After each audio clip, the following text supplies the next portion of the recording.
Keeping it real is everything. Nobody wants to hear a poser rapping about gang life if they haven't lived it. But for some rappers, that authenticity runs deep.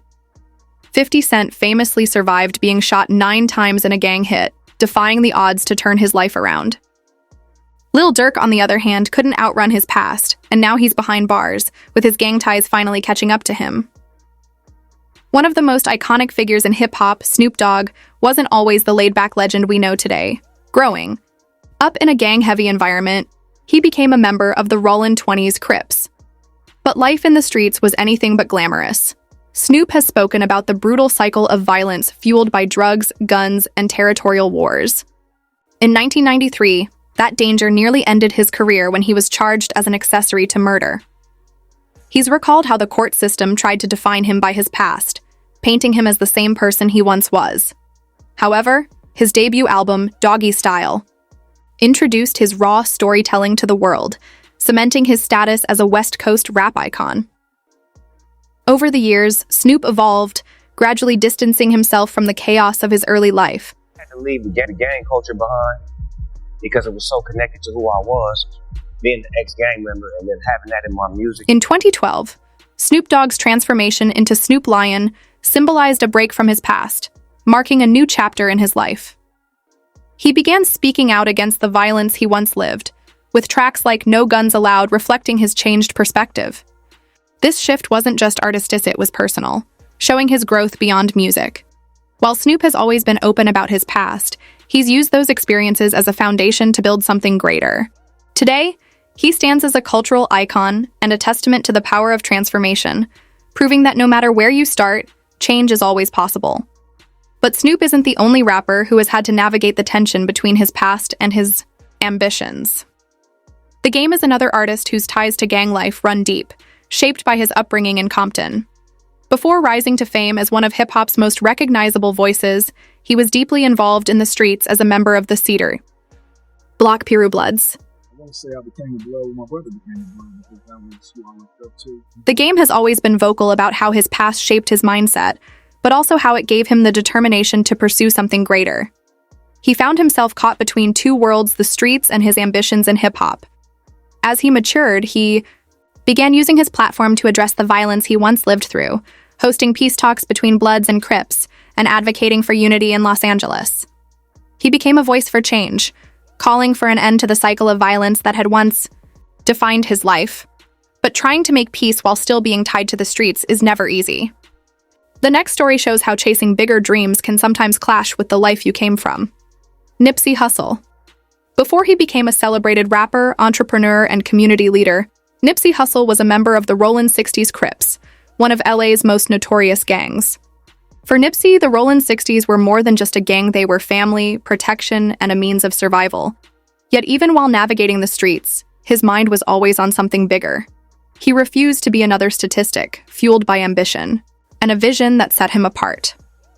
Nipsey used his experiences to power his music. Tracks like Hustle in the House reflected his roots, but they also hinted at his desire to rise above it all. As his career took off, he wore his past like a badge of authenticity, proof that he had lived the life he rapped about.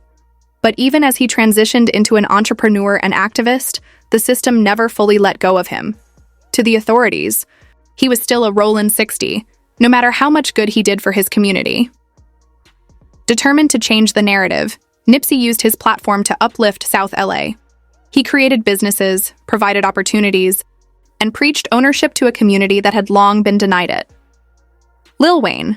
While Nipsey worked to change the perception of his past, the next rapper embraced his street ties, turning them into a defining part of his image.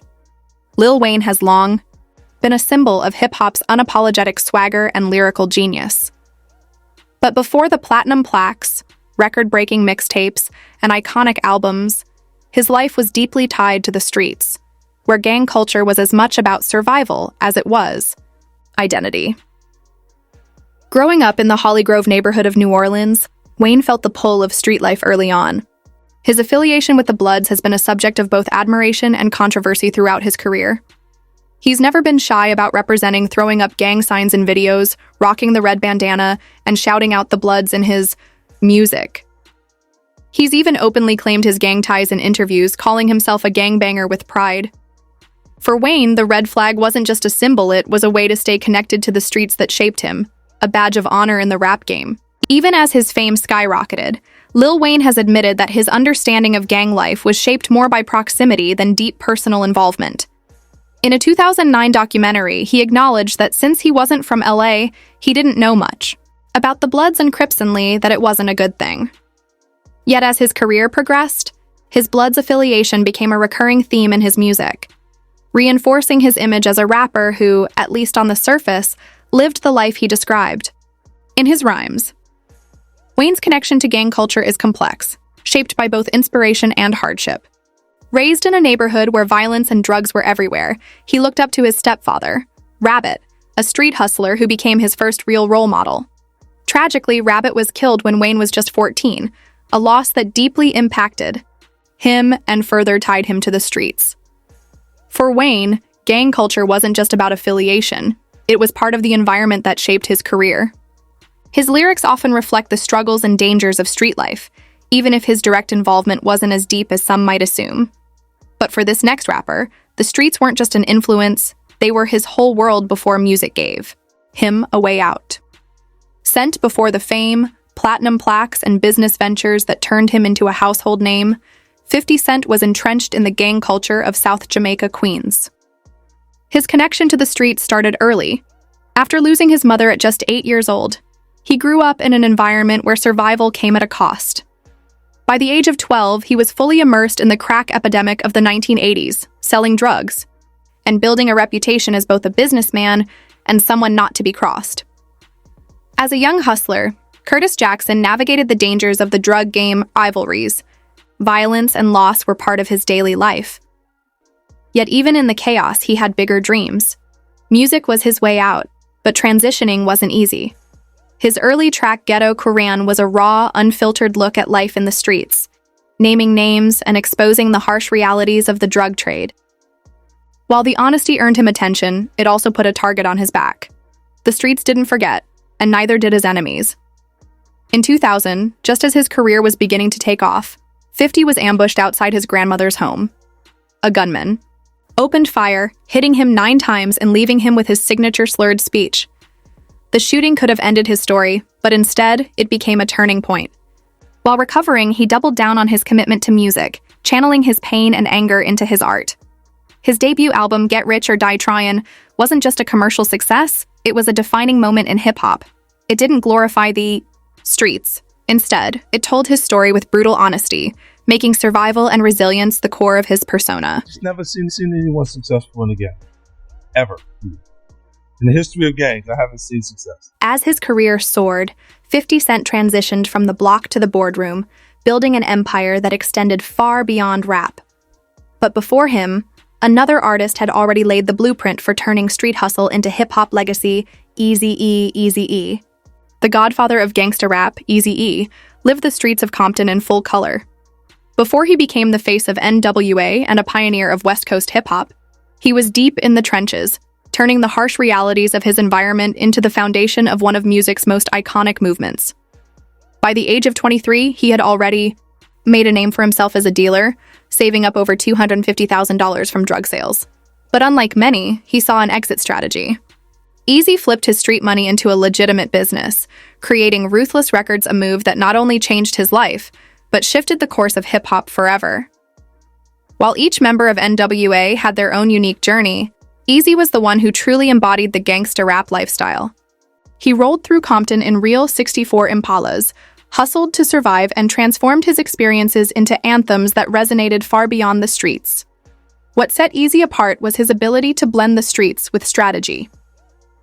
When the FBI sent a cease and desist letter over NWA's controversial track F the Police, he didn't see it as a threat, saw it as free publicity. That letter became a badge of honor, fueling album sales and solidifying NWA as cultural icons. His unmistakable persona, complete with jerry curls, lock sunglasses, and a mischievous grin, became the face of Compton, gangsta rap, and a movement that refused to be silenced. Decades later, another young hustler would rise from the struggles of his environment, carving out a name for himself in Brooklyn's drill scene. Pop Smoke. Growing up in the gritty streets of Canarsie, Brooklyn, Pop Smoke wasn't handed much.